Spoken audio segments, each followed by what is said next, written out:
Hello. Do you want to play a game? Be food and drink and ghosts, and perhaps even a few murders. You're all invited.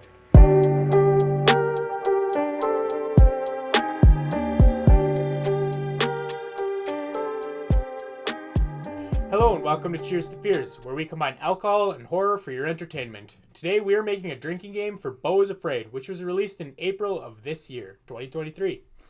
Beau is Afraid was written and directed by Ari Aster, a horror director that knocked it out of the park in 2018 with Hereditary and followed that up in 2019 with Midsommar.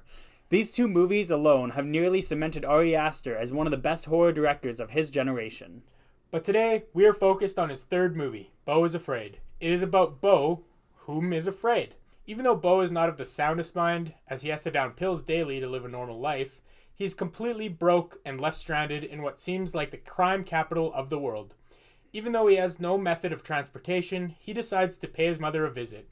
From there, he goes on to run into many interesting people, some of which result in him coming to terms with his past.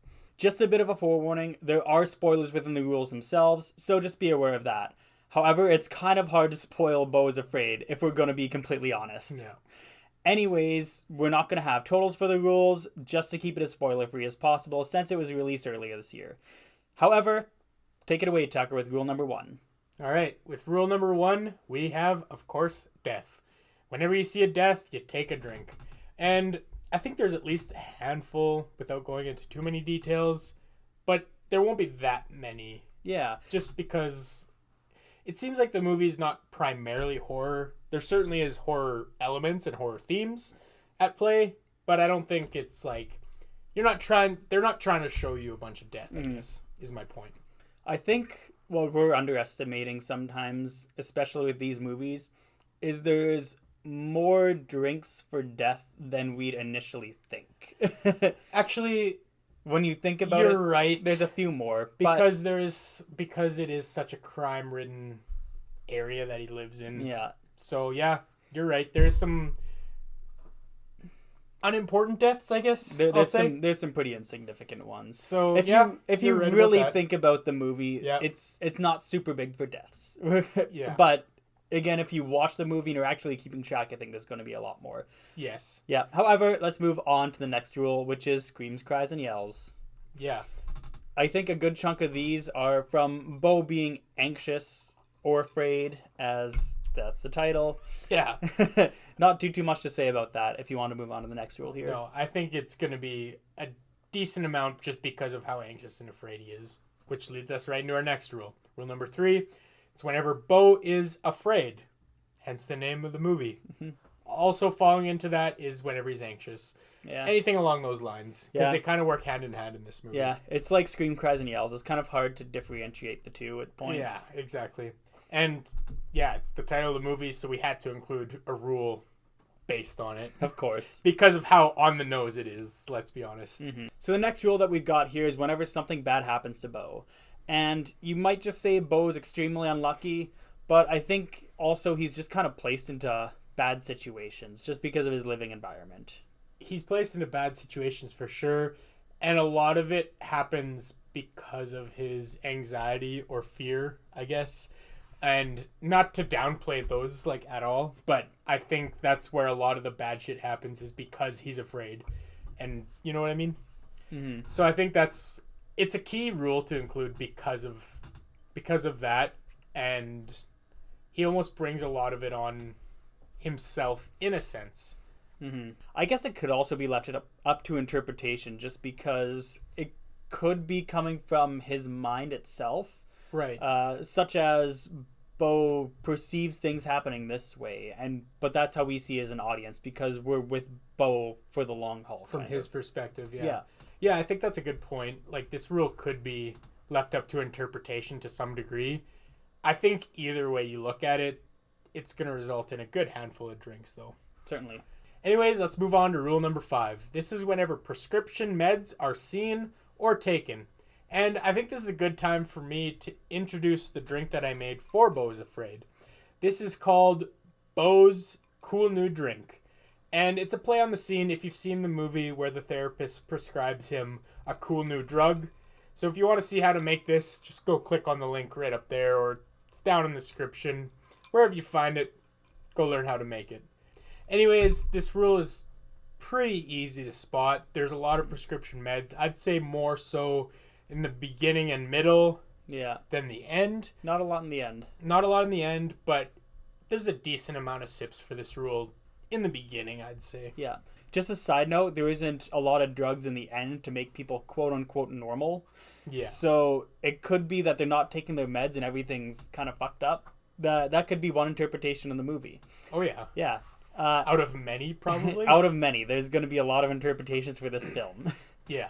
Anyways, let's move on to the next rule, which is whenever handwritten notes or messages are seen. Thankfully, just because the last few acts are kind of wild in comparison, we're happy to announce that this is more heavily driven throughout the first half of the movie. Yeah. So that's kind of nice. Bo doesn't have a lot of dialogue himself, but I think he sees a lot of written notes. A lot of notes are written for him. It's just something that we notice in the movie. Oh, yeah. Yeah, he gets some notes passed to him through the door. He writes a handwritten note to his mother on the presents he got him. What else? We see somebody write a handwritten note to him at breakfast one morning. We won't go into details, but there's a good handful at least. Certainly. But anyways, we'll move on to rule number 7. This rule is whenever Bo's mom is referenced or seen, and I think this might be the hardest hitter in the movie, to be honest, just because it's kind of the theme of the movie. We kind of watch Bo try to go and visit his mom, talk about his mom, you know. It's, without going into too much spoilers, it's kind of the person he fears the most, I guess. Mm-hmm. And I think that's going to result in most drinks out of any other rule that we have. If I was just thinking of it on the spot, really. Yeah, I think I'd agree with that. But let's move on to our next rule here, which is whenever Bo's father is talked about or seen. However, being seen is something that can be left up to interpretation, I'd say. Maybe Bo's father... For one specific scene. Sure. And if you've seen the movie, you know what we're talking about. But we're not going to go into detail. Yeah, sure. It's like the scene part could definitely be removed, but because it's very, I would say, it could be interpreted either way. Yeah. If Bo's father is alive or dead, and either one is definitely believable if he is alive or dead. However, he's mentioned quite a bit. Yeah, a good handful of times for sure. Again, I don't think this is going to be a super hard hitter, but I think it'll give you a good amount of sips just because Bo's talking about it to his therapist. He's talking about his father to, you know, various people, or it gets brought up in some way. So I think it's a rule worth including. But we also felt like it was important to separate his mom being referenced versus his dad being referenced. Yeah. We felt like they should be two separate rules, just given the context of the movie. Mm-hmm. If you've seen it, you understand. Yeah. But anyways, let's move on to rule number 9. This is whenever genitalia or nudity is seen, and it could be male or female genitalia. And minor spoiler alert, it opens on seeing both. So yeah, I said to Tucker right as the movie was starting, it's like, what are the odds that we're gonna see? Like, I'm pretty sure there's 100% chance we're gonna see genitalia in the movie, and then it opened on both. So yeah, and there we go. And I knew 100% that we were going to, because I knew in particular about one scene that was later on in the movie. I won't go into details. I knew we would see genitalia. I didn't expect to see it on the very first scene of the movie, though. I'll say that. But yeah, there's not a ton of drinks you're gonna take for this rule, but a decent amount. Yeah. And again, it's worth including because the way that it opens, and it's sprinkled throughout the movie. Yeah, I think it's almost an Ari Aster trademark at this point because it happens it finds its way to sneak into a lot of his movies. Yeah, and again, not just female, male as well. Yeah. And it's worth mentioning a lot of it is subtle. Mm-hmm. In one particular scene, it's not a spoiler, but it's a news broadcast, and there's a naked guy running in the streets. And you know, in the news broadcasts on the bottom, they have like those things telling you what's going on, like the teleprompter, breaking news or whatever. Yeah. and it has the breaking news bar on the bottom, and just barely swinging in the bottom underneath, you can see just the tip. And we thought it was going to cover it, but nah. no, you see just the tip, and I mean, if you've seen Terrifier 2, just the tip, maybe a reference. It's not a reference from the movie, just in my point of view. It's what my brain goes to, I guess. Tucker just made a reference. But anyways, yeah. It's subtle sometimes. That's the point I'm trying to make. Mm-hmm. So let's move to the final rule, which is whenever it cuts to a flashback. Not a lot to say about this rule. It happens in, I'd say, a good chunk of other drinking games. Like Saw is a notable one. Saw, I think, is the main one where you've included it for every drinking game. Yep. But, yeah, flashback, memory, however you want to interpret it. Again, it's kind of key to the plot and understanding, why Bo is the way he is. Mm-hmm. We won't go into details again to avoid spoilers, but it'll give you a handful of sips again. It won't be a hard hitter, but every once in a while it'll give you a sip. Well, anyways, that wraps up all the rules for this drinking game. We do want to remind you that we don't have drinking totals for any of these rules, just because we want to be as spoiler-free as possible, and not to mention it would be a little bit weird for us to keep track in the theater for a 3-hour movie. Mm-hmm. That being said, it won't stop us from speculating how many drinks we think it gave us. Yeah.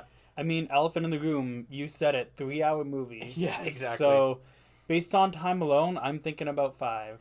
I think 5 is a pretty good estimation, to be honest. Like, the drinking won't be super fast paced or anything, but I think because of given the length of the movie, you're going to drink quite a bit throughout. So I would recommend not watching this movie for the first time with a drinking game. I would say you should watch this movie without alcohol involved for the first time at least. Yeah.